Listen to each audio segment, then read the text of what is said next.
Salmo 96, seus versos iniciais, nos convidam à adoração, aquele que é digno de todo louvor, glória e honra, dizendo assim: cantai ao Senhor um cântico novo, cantai ao Senhor todas as terras, cantai ao Senhor, bendizei o seu nome, proclamai a sua salvação dia após dia, anunciai entre as nações a sua glória, entre todos os povos as suas maravilhas.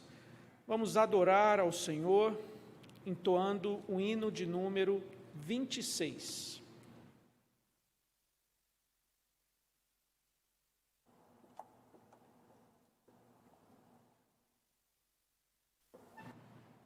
Ao som do piano, a igreja se coloca de pé.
Ainda em pé, Nós vamos orar ao Senhor.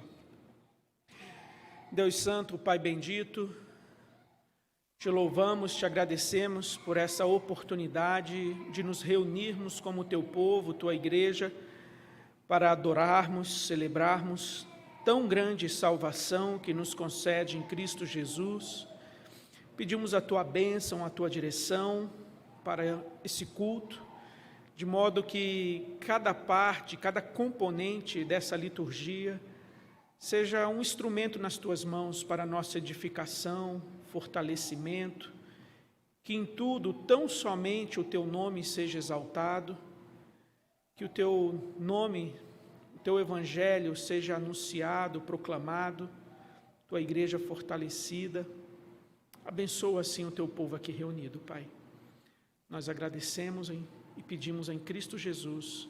Amém. Os irmãos podem assentar-se. Abra sua Bíblia no Salmo 95. Salmo 95.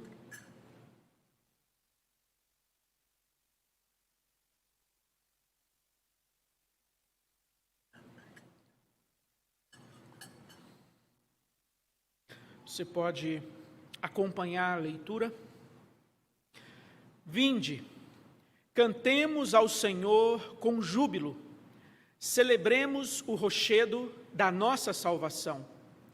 Saiamos ao seu encontro com ações de graças, vitoriemo-lo com salmos, porque o Senhor é o Deus supremo e o grande Rei acima de todos os deuses. Nas suas mãos estão as profundezas da terra, e as alturas dos montes lhe pertencem. Dele é o mar, pois ele o fez, obra de suas mãos os continentes. Vinde, adoremos e prostremo-nos, ajoelhemos diante do Senhor que nos criou. Ele é o nosso Deus e nós, povo do seu pasto, e ovelhas de sua mão. Hoje, se ouvirdes a sua voz, não endureçais o coração, como em Meribá, como no dia de Massá, no deserto, quando vossos pais me tentaram, pondo-me à prova. Não obstante terem visto as minhas obras, durante 40 anos estive desgostado com essa geração, e disse: é povo de coração transviado, não conhece os meus caminhos. Por isso, jurei na minha ira, não entrarão no meu descanso. Vamos agora juntos entoar o hino congregacional de número 27.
aves alegres na mata, por entre as ramagens em flor, exultam em coro cantando o hino ao teu nome, Senhor.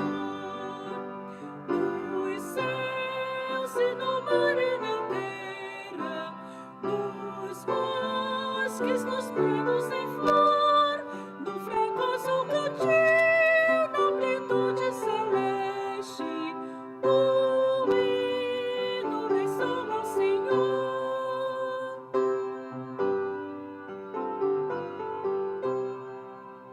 E tu, pecador que vagueias, que fazes ao teu Criador, não achas momento em que cantes o hino de glória ao Senhor. Nos céus e no mar e na terra, nos bosques, nos prados em flor, no fracoso cantil, na amplitude celeste, o hino ressoa ao Senhor.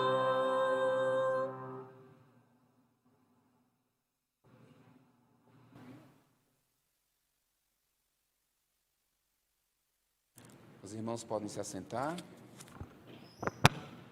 Agora, irmãos, entramos no período de contrição, onde nós iremos levar ao trono de graça do nosso Deus as nossas falhas, nossos pecados, e rogar que Ele nos perdoe esses pecados. Para tanto, eu convido os irmãos a abrirem suas Bíblias, no Salmo de número 98, faremos a leitura em uma só voz dos versículos 2 e 3. Salmos 98, versículos 2 e 3, a palavra de Deus nos diz assim: O Senhor fez notória a sua salvação, manifestou a sua justiça perante os olhos das nações, lembrou-se da sua misericórdia e da sua fidelidade para com a casa de Israel. Todos os confins da terra viram a salvação do nosso Deus. Agora vamos ter um momento de oração silenciosa, e logo após esse 1 minuto de oração silenciosa, eu quebrarei o silêncio com a oração audível de remissão de pecados.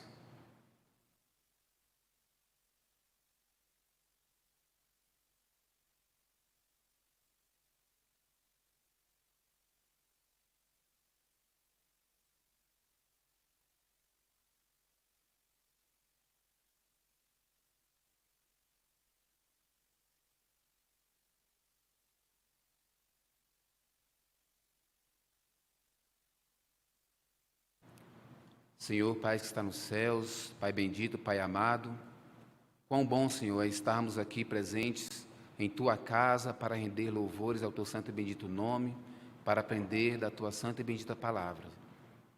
Nessa noite, Senhor, nós estamos aqui reunidos em Teu nome e rogamos, Pai, que o Senhor esteja perdoando os nossos pecados, porque nós pecamos contra Ti todos os dias. Pecamos de diversas maneiras, pecamos em ação, em omissão, pecamos em pensamentos, pecamos, Senhor, todos os dias contra Ti. Rogamos, Pai, que o Senhor, através da Tua bondade, da Tua misericórdia, esteja perdoando os nossos pecados, livrando-nos cada dia mais e mais, Pai, dos perigos, das tentações e guiando-nos, Senhor, no Teu caminho. Esteja conosco durante essa noite, abençoa-nos, abençoe, Senhor, o pregador da noite, usa o Teu servo, Senhor, para falar aos nossos corações. Prepara-nos para que possamos ouvir, aprender e colocar em prática, Senhor, as Tuas leis. É em nome do Teu Filho Jesus que nós oramos hoje e sempre. Amém. Agora, irmãos, passamos para o momento de celebração, onde iremos ser conduzidos em cânticos espirituais pela equipe de cânticos Ato de Louvor. Boa noite. Como lemos no primeiro salmo aí no início do culto, falava sobre cantar ao Senhor um cântico novo. Hoje pela manhã nós trouxemos uma música nova para a igreja, Agora à noite a gente vai estar repetindo ela novamente. E aí é mais uma oportunidade para a igreja estar aprendendo. Aqueles que já souberem pelo menos um pouquinho, que ajude a gente cantando junto. Então, ao som dos instrumentos, vamos nos colocar em pé e vamos louvar ao nosso Deus.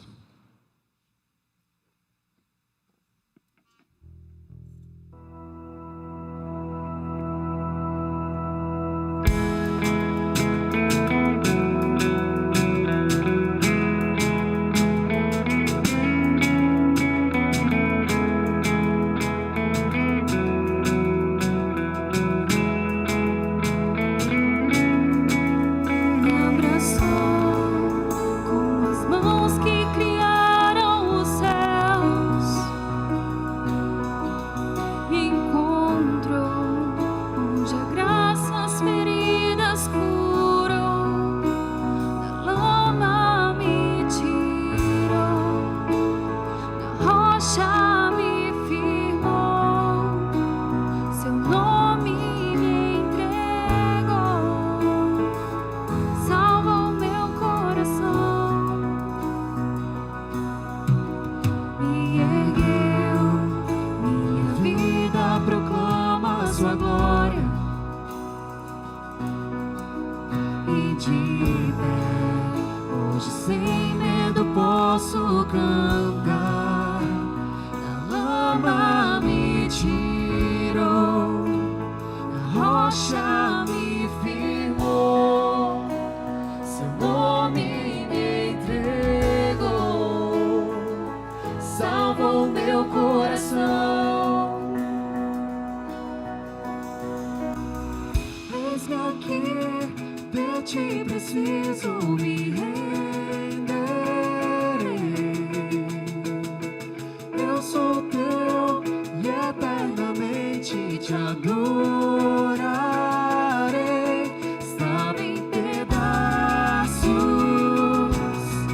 e mesmo assim me amou.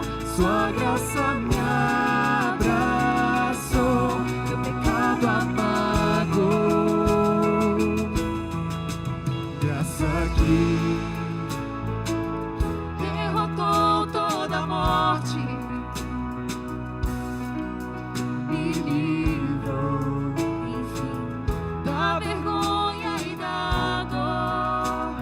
O véu ele rasgou, a tumba se abriu, Jesus se levantou, em seus braços estou. Eis-me aqui, de ti preciso me renderei. Eu sou teu e eternamente te adorarei. Estava em pedaços e mesmo assim me amou. Sua graça me abraçou, meu pecado apagou. Estou curado e perdoado sou. Sua graça me abraçou, sobre a morte triunfou. Na graça estou, na graça estou, na graça estou, na graça estou.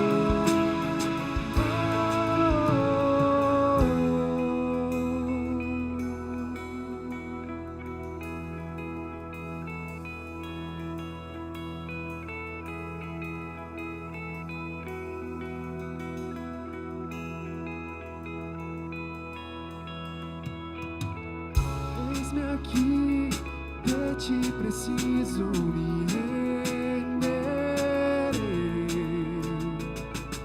Eu sou teu e eternamente te adorarei. Eis-me aqui, de ti preciso me renderei. Eu sou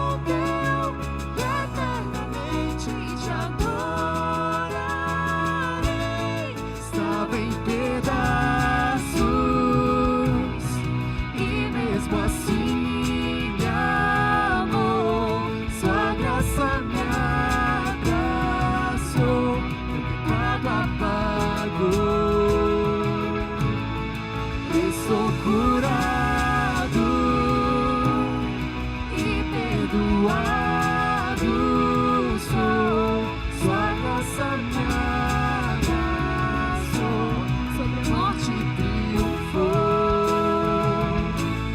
na graça estou,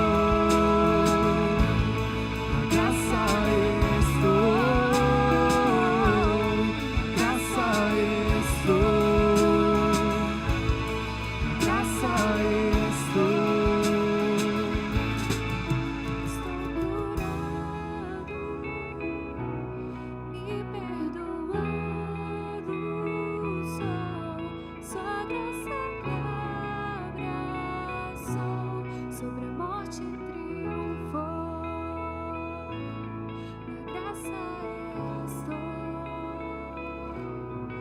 graça estou.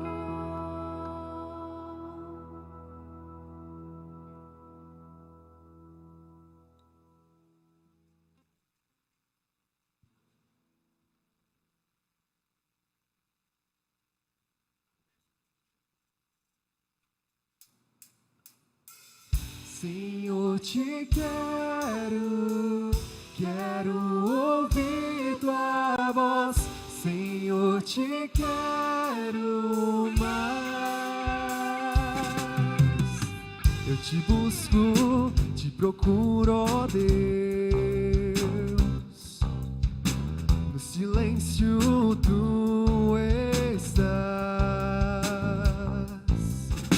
Eu te busco, toda hora espero em ti, revela-te a mim, conhecer-te eu quero mais. Senhor, te quero, quero ouvir tua voz. Senhor, te quero mais. Quero tocar-te, tua face eu quero ver. Senhor, te quero mais. Tô seguindo, para o alvo eu vou. A coroa conquistar.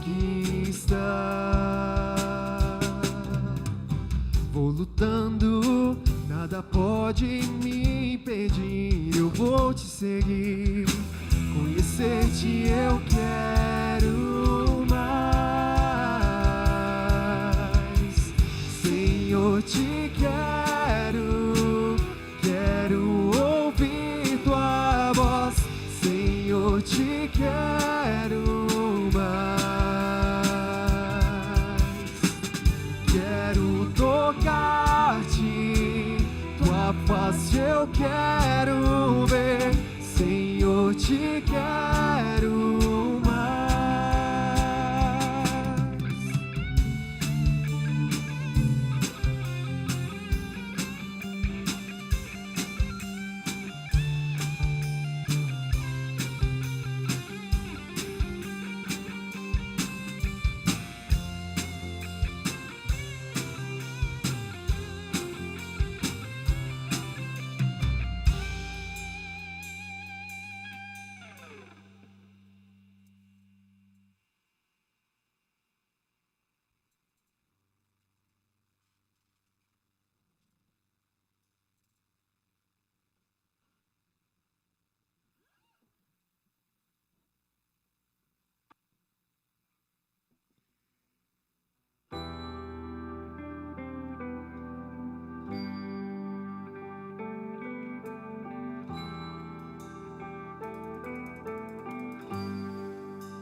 vida Ele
possa viver sua vida Ele entregou.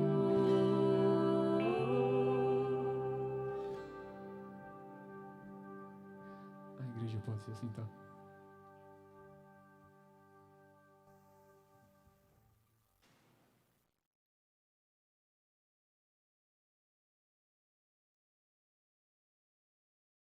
Eu convido nosso irmão diácono Douglas, que vem aqui à frente para nos elevar em oração ao nosso Deus, agradecendo pelos nossos dízimos e ofertas.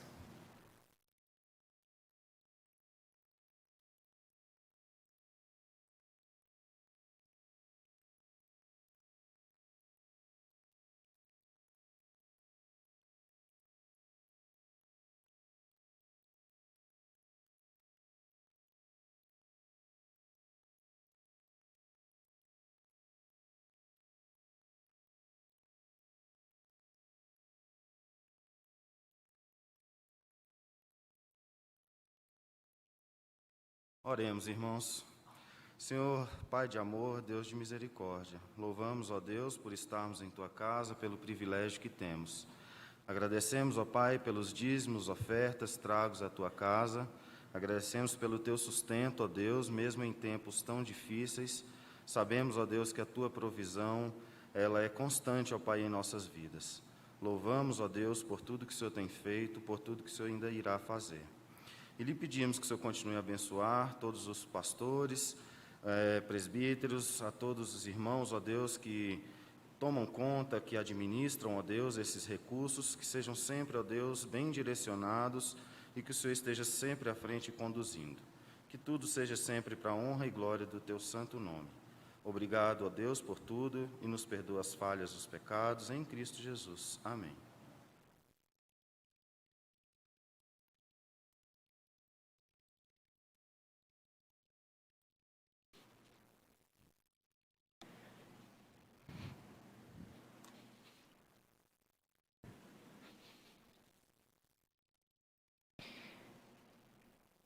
Meus irmãos, é com alegria que recebemos a todos aqueles que eventualmente nos visitam essa noite. Peço que você se coloque em pé onde você está, você que é visitante. Os nossos visitantes podem ficar em pé sem medo, sem receio. Temos alguns irmãos aqui à frente, são bem-vindos. Temos mais? Mas se porventura houver mais visitantes, todos são bem-vindos, que possam se sentir realmente acolhidos pela Segunda Igreja Presbiteriana de Taguatinga. Podem sentar-se. Quero destacar, irmãos, do boletim alguns avisos, brevemente. O primeiro deles, 2 reuniões do Conselho, ao longo, uma nessa semana e outra na semana que vem. Uma será a próxima sexta-feira, às 20 horas, e a outra no próximo domingo, às 17 horas e 30 minutos. A de sexta-feira, aquela reunião mensal para tratarmos de diversas matérias administrativas da igreja, e a do próximo domingo é a reunião para exame daqueles que foram eleitos pela Assembleia Geral Extraordinária. Eleitos ao oficialato, presbítero e diácono. São 2 irmãos que nós iremos examinar no conselho. Quero destacar também um aviso que está na página 3, a respeito do evangelismo da Federação de Homens de Taguatinga Norte, promovida por esses irmãos, mas que será, de certa forma, conduzida, dirigida pela nossa congregação na cidade de Arinos, Minas Gerais. Então, a FETRAN está arrecadando bíblias coinários em bom estado de uso ainda, pode ser usada, mas que seja possível outra pessoa utilizar, sem páginas rasgadas e etc. Brinquedos educativos novos e embalagens plásticas vazias e limpas de produtos de limpeza. Então, o presbítero Marcos, que fez essa notinha, certamente as outras igrejas estão com outros donativos, coube à nossa igreja essas ofertas. Então, fica o desafio para que os irmãos tenham condições de trazer, que possam trazer e depositar num baú, que fica ali na saída do templo. Tem também, ao final da notinha, caso o irmão prefira fazer a doação em dinheiro, pode se informar com o presbítero Marcos e com o diácono Jorge. Os números de telefones seguem aí no nosso boletim. Quero também destacar a reunião de orações e estudo bíblico na quarta-feira, ou nas quartas-feiras. Estamos finalizando a epístola de Paulo aos Romanos, então, aqueles que têm condições de participar, que estejam conosco.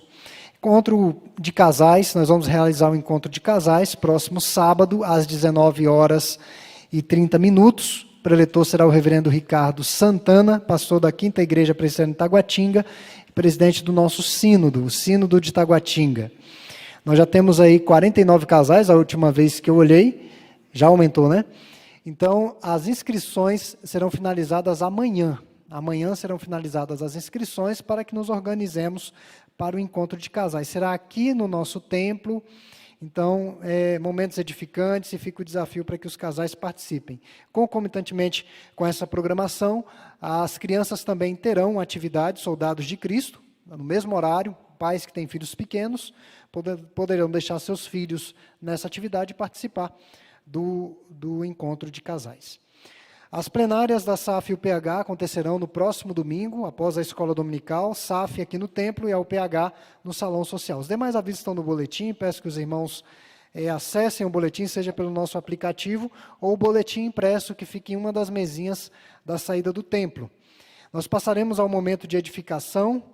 Eu quero convidá-los a abrirem suas Bíblias mais uma vez, só que agora no Evangelho, conforme escreveu Lucas, no capítulo 4. Lucas 4. Nós vamos ler o final do capítulo, a partir do verso 31.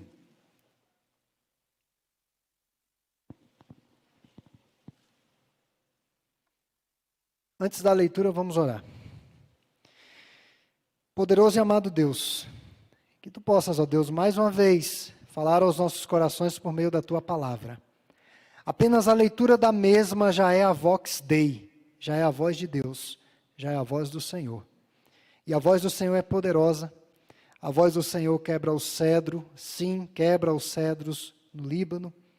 A voz do Senhor pode promover profundas mudanças na vida dos seus filhos. Então, ó Pai, que tu possas nesse instante falar a cada coração, nas suas individualidades e peculiaridades, que o teu nome seja exaltado. É em Cristo Jesus que te pedimos estas bênçãos. Amém. Lucas capítulo 4, verso 31, até o fecho do capítulo, nos diz assim: E desceu à cidade de Cafarnaum, cidade da Galileia, e os ensinava no sábado. E muitos se maravilhavam da sua doutrina, porque a sua palavra era com autoridade. Palavra-chave aqui nessa passagem toda que nós vamos ler, nessa sessão inteira, é autoridade. Você pode ir grifando que você vai perceber isso. 33. Achava-se na sinagoga um homem possesso de um espírito de demônio imundo, e bradou em alta voz: Ah, que temos nós contigo, Jesus Nazareno? Vieste para perder-nos? Bem sei quem és, o Santo de Deus. Mas Jesus o repreendeu, dizendo: Cala-te e sai deste homem. O demônio, depois de o ter lançado por terra no meio de todos, saiu dele sem lhe fazer mal. Todos ficaram grandemente admirados e comentavam entre si, dizendo: Que palavra é esta? Pois com autoridade e poder ordena aos espíritos imundos e eles saem. E a sua fama corria por todos os lugares da circunvizinhança. Deixando ele a sinagoga, foi para a casa de Simão, Pedro. Ora, a sogra de Pedro achava-se enferma, com febre muito alta, e rogaram-lhe por ela. Inclinando-se ele para ela, repreendeu a febre, e esta a deixou, e logo se levantou, passando a servi-los. Ao pôr do sol, todos os que tinham enfermos de diferentes moléstias, los traziam, e ele os curava, impondo as mãos sobre cada um. Ou seja, foi um dia inteiro, de sábado, depois das 18 horas, quando as obras poderiam ser retomadas com mais intensidade, vieram muitos enfermos, 41. Também de muitos saíam demônios, gritando e dizendo: Tu és o Filho de Deus. Ele, porém, os repreendia para que não falassem, pois sabiam ser ele o ungido. Sendo dia, saiu e foi para um lugar deserto. As multidões o procuravam e foram até junto dele, e instavam para que não os deixasse. Ele, porém, lhes disse: É necessário que eu anuncie o evangelho do reino de Deus também às outras cidades, pois para isso é que fui enviado, e pregava nas sinagogas da Judeia. Os irmãos certamente se recordam como é que foi o fecho ou o encerramento da última narrativa. Jesus fora rejeitado em Nazaré, expulso da cidade, então ele desce para Cafarnaum. Cafarnaum, o nome não é nada demais, significa aldeia de Naum, ou seja, nada de relevante. E ali, assim, aparentemente Jesus fixa sua residência, e em Cafarnaum ele monta uma espécie de base de operações. Era uma aldeia pesqueira, palco dos grandes ensinamentos e milagres de Jesus, como podemos ver ao longo da leitura. E como já era costume, Jesus foi à sinagoga e ensinava no dia de sábado, como diz o verso 31. Ele liberta um endemoniado, verso 35, cura a sogra de Pedro, verso 39, cura outros enfermos e liberta cativos, versos 40 a 41. Depois busca um lugar reservado para estar só, certamente para orar. O texto não explicita isso, mas o Senhor Jesus queria um momento a sós para orar, depois de tantos acontecimentos do dia anterior. E deixa claro e evidente que anunciar o evangelho era a sua causa, ou a causa primeira da sua vinda ao mundo. Verso 43. Essa noite nós vamos falar a respeito desse Jesus em ação. E quero fazer algumas considerações à luz dessa passagem sobre o ungido. A primeira delas é a autoridade de Cristo sobre as obras das trevas. Isso está explícito em todo o trecho que lemos. versos 31 a 37, isso fica mais evidente. E diferentemente de Nazaré, Cafarnaum recebeu com bastante empolgação a doutrina pregada pelo Senhor. O texto deixa claro que Jesus pregava como quem tem autoridade, ou seja, sabe exatamente do que está falando.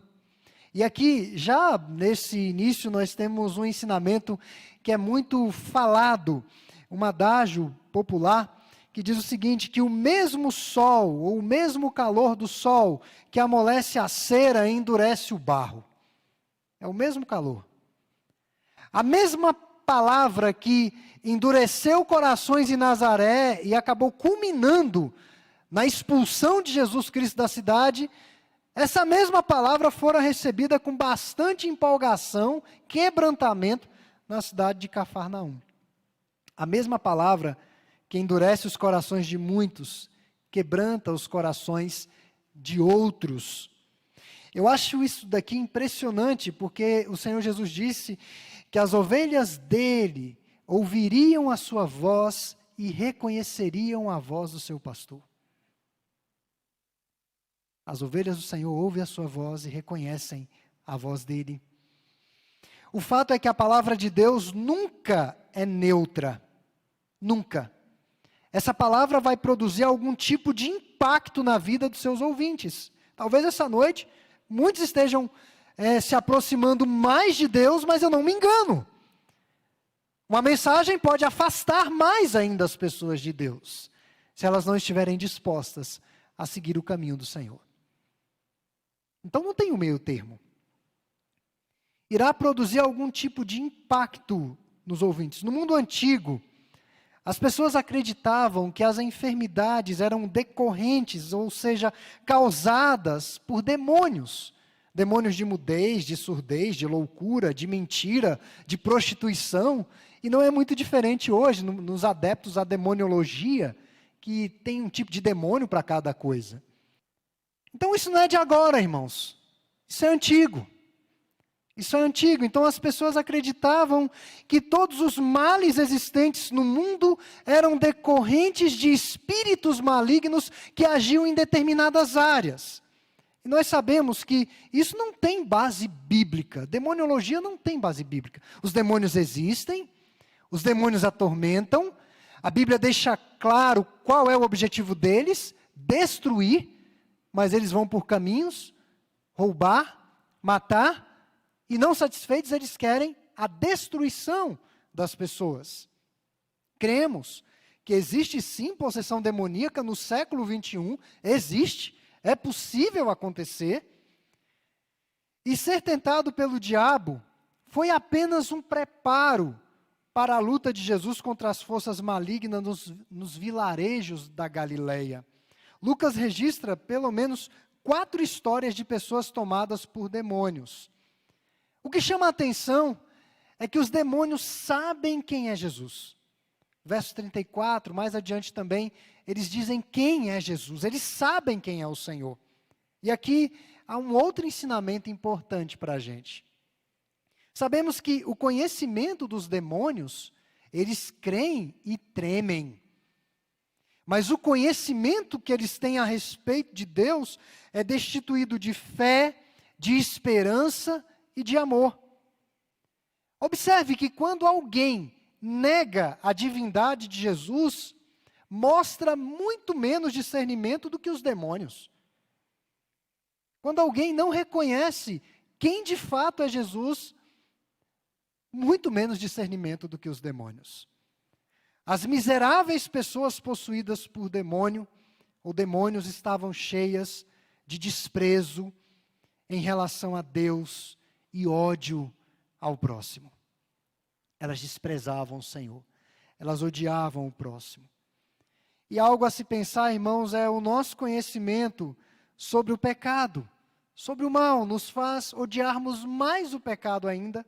Nosso conhecimento a respeito de Cristo nos conduz a amá-lo e a confiar nele, acima de qualquer coisa. O nosso conhecimento da vontade de Deus nos motiva a esforçar-se para obedecê-lo mais e mais. Eu vou citar um exemplo. Roubar é pecado ou não é? É pecado. Matar é pecado ou não é? Então você, às vezes, vai confrontar uma pessoa que está num delito ou contrariando a lei de Deus. Um roubo, uma mentira. É pecado. Aí no seu confronto a essa pessoa você diz o seguinte: olha, roubar não é uma coisa que agrada a Deus, mas eu respeito isso.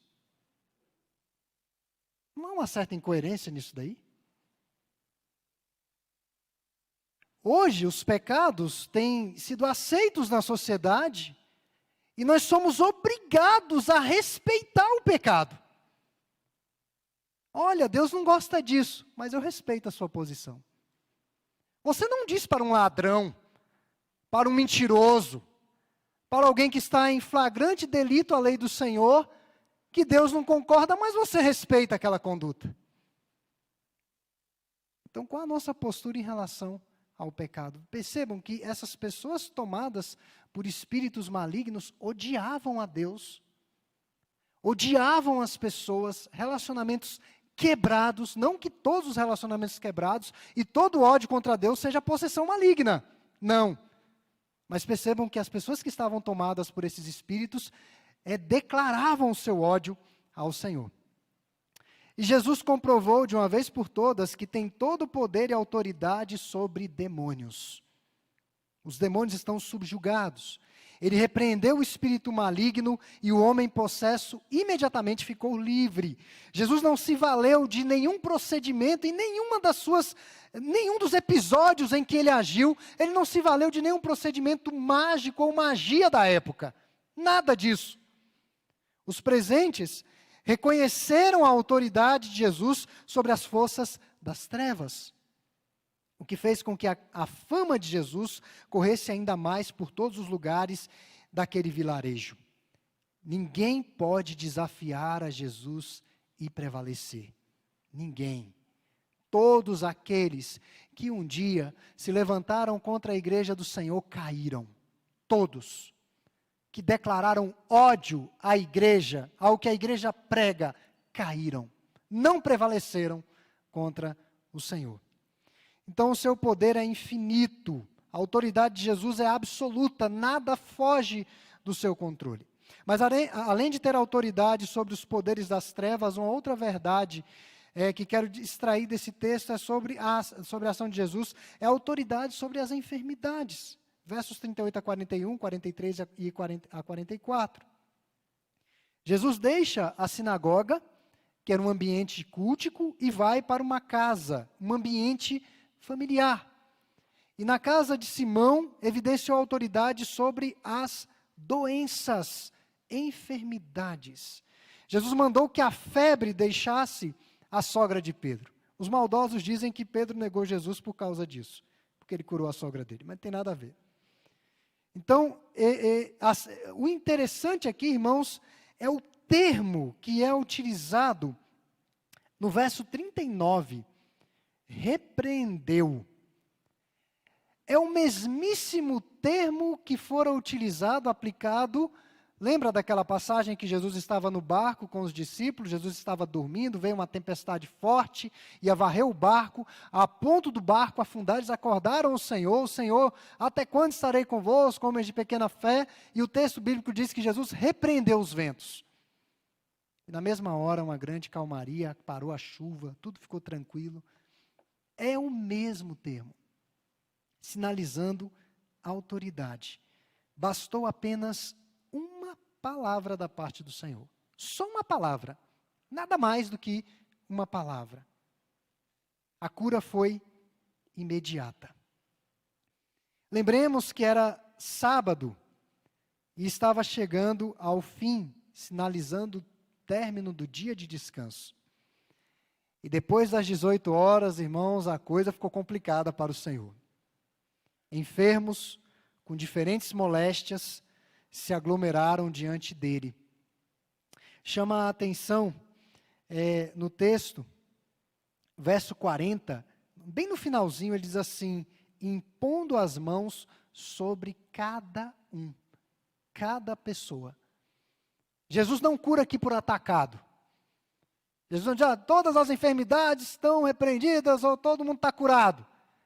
Cada pessoa, individualmente, ele atende de forma pessoal. Assim como ele trata com cada um de nós. Ele falou às multidões, mas seu alvo era a salvação pessoal. Ele está disponível para cada um e ao mesmo tempo para todos. Por isso que ele consegue ouvir as orações de todos. Ele nos conhece melhor do que nós mesmos. Ele conhece a nossa condição, as nossas limitações, os nossos dramas, as nossas lutas e adversidades. E não apenas conhece, mas trata com cada uma delas. Além das curas, libertou a diversas pessoas cativas de espíritos malignos. E nos versos 43 e 44, as multidões procuraram a Jesus e rogaram que ele não as deixasse. Em outras palavras, as multidões disseram, Senhor, que esse momento nunca passe. Que a vida sempre seja boa. Que a vida sempre seja favorável. Que a vida sempre tenha cura. Que não fiquemos doentes.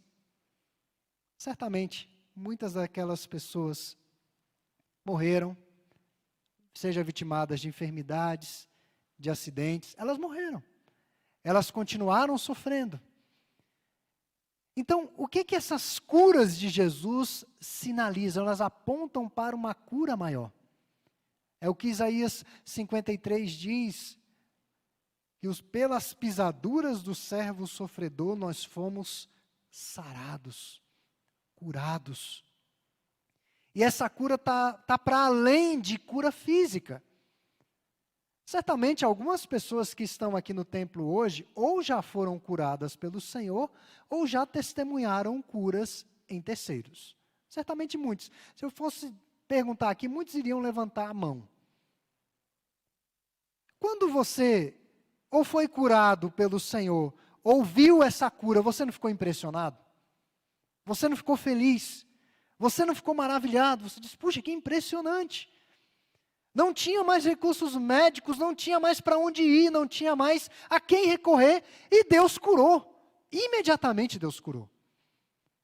Essas curas físicas apenas sinalizam uma cura plena, maior.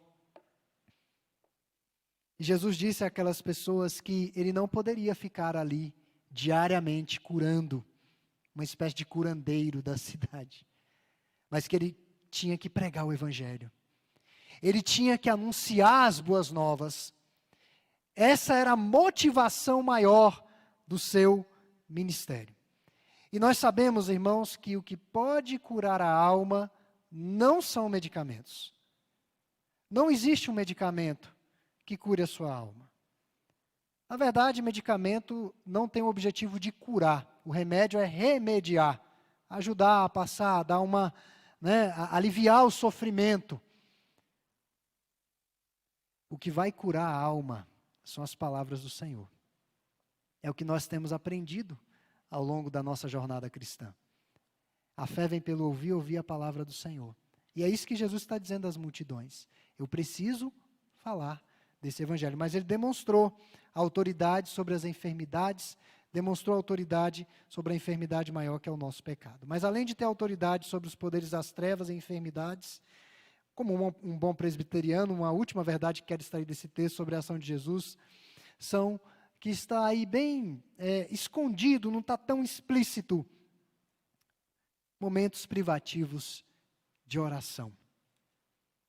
Diante do assédio das multidões para receber milagres, Jesus se retirou para um lugar solitário.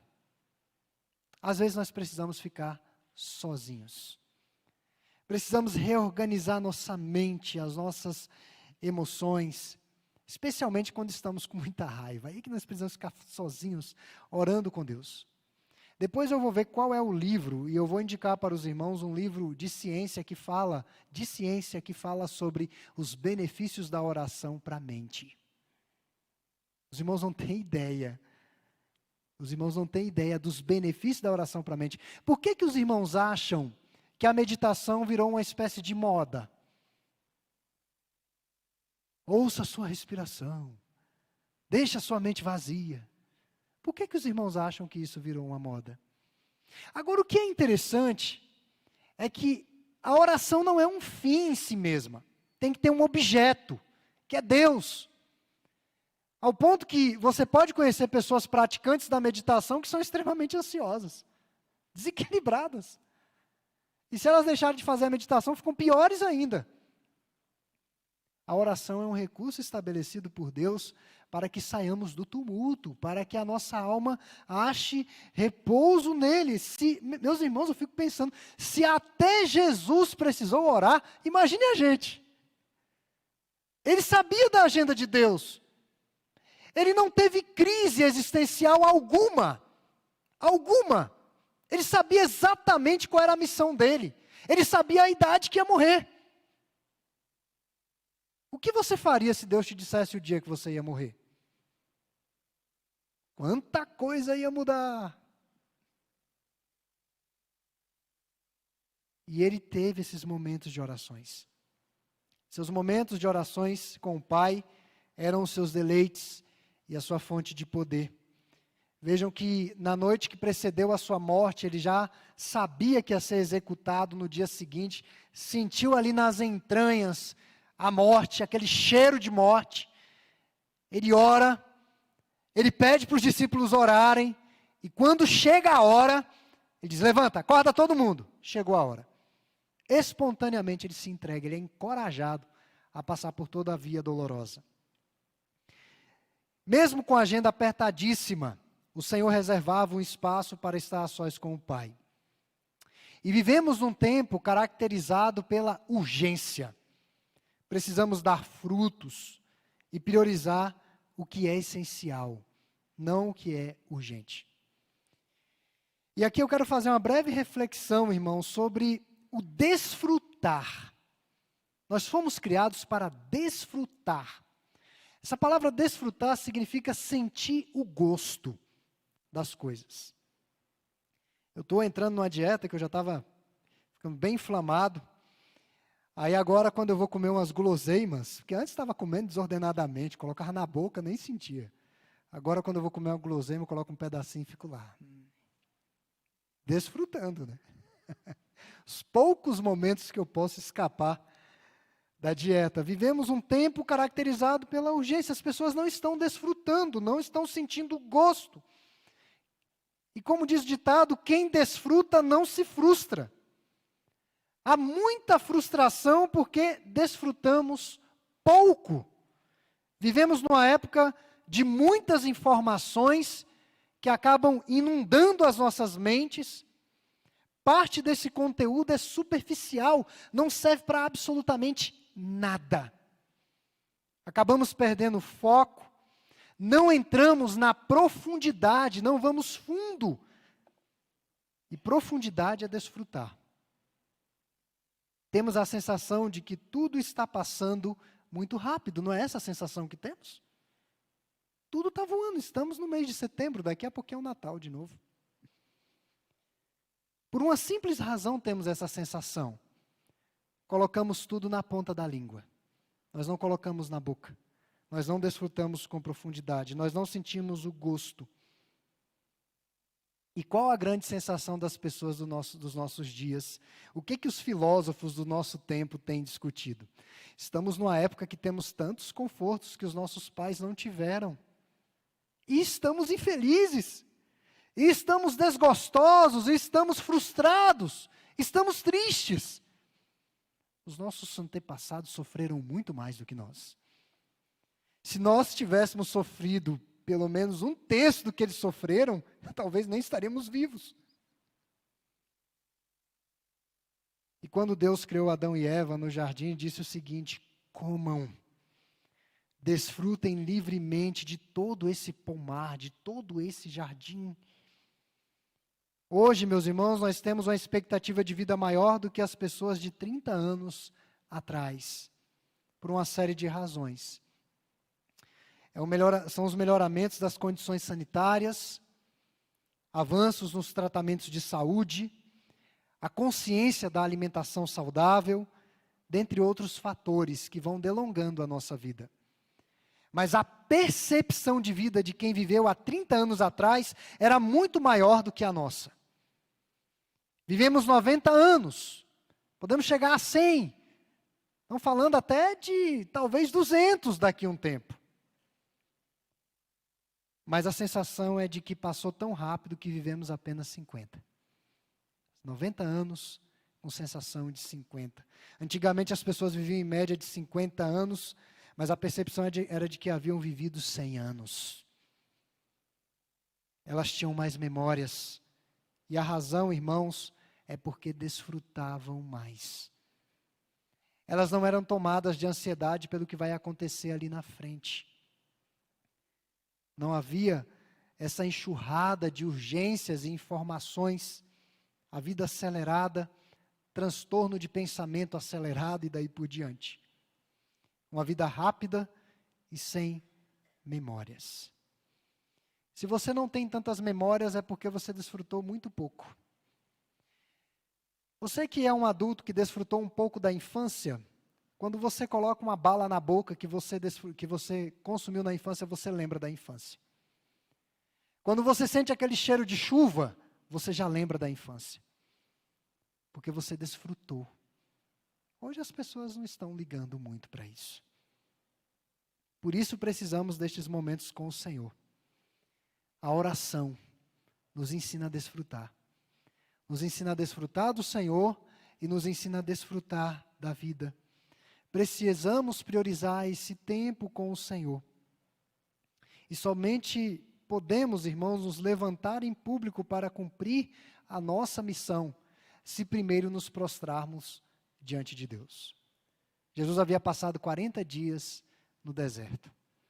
E Jesus, em meio àquele alvoroço, se retira e vai orar. E você vai perceber isso acontecendo outras vezes aqui, pelo relato de Lucas e dos evangelhos. O Senhor, em dados momentos, se retira para orar sozinho. Então, essa noite eu falei sobre Jesus em ação, e nós vemos a autoridade dele sobre as obras das trevas, a autoridade dele sobre as enfermidades e os momentos privativos de orações. O povo de Cafarnaum queria que Jesus ficasse com eles para resolver todos os seus sofrimentos. Mas a obra de Cristo nos abençoa para além dessa vida. Como eu disse, muitos que foram curados morreram. Todos morreram, ou por doenças ou por acidentes. Os demônios certamente continuaram em Cafarnaum atormentando muitas pessoas. Essas curas e sinais, prodígios e milagres do Senhor apontavam para essa restauração maior, plena e mais completa. Esperamos o dia quando iremos receber completamente o que já recebemos em parte. Quando o Senhor Jesus vai receber completamente ou totalmente os frutos da obra que Ele iniciou durante a sua encarnação. Quando o reino deste mundo se torna de nosso Senhor Jesus Cristo. E Ele reinará pelos séculos dos séculos. Como diz Apocalipse 11:15. Quando todas as coisas estarão sujeitas a Ele, 1 Coríntios 15, 28. Quando a morte, o sofrimento, a dor e a tristeza serão removidos para sempre.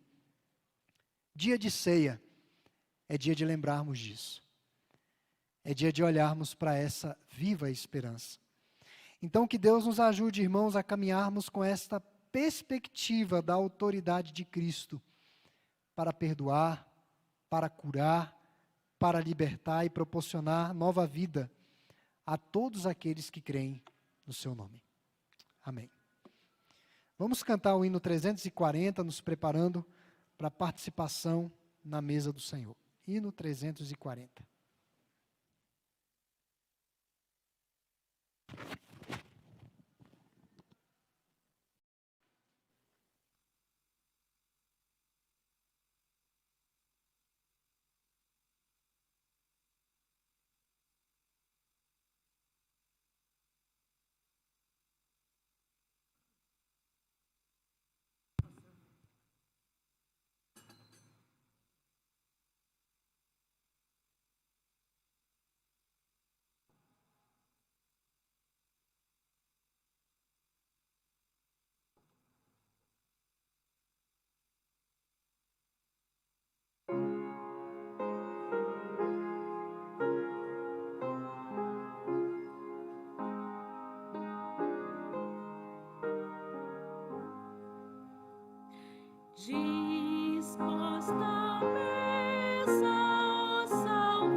contigo, nosso benfeitor, com todo e vero irmão.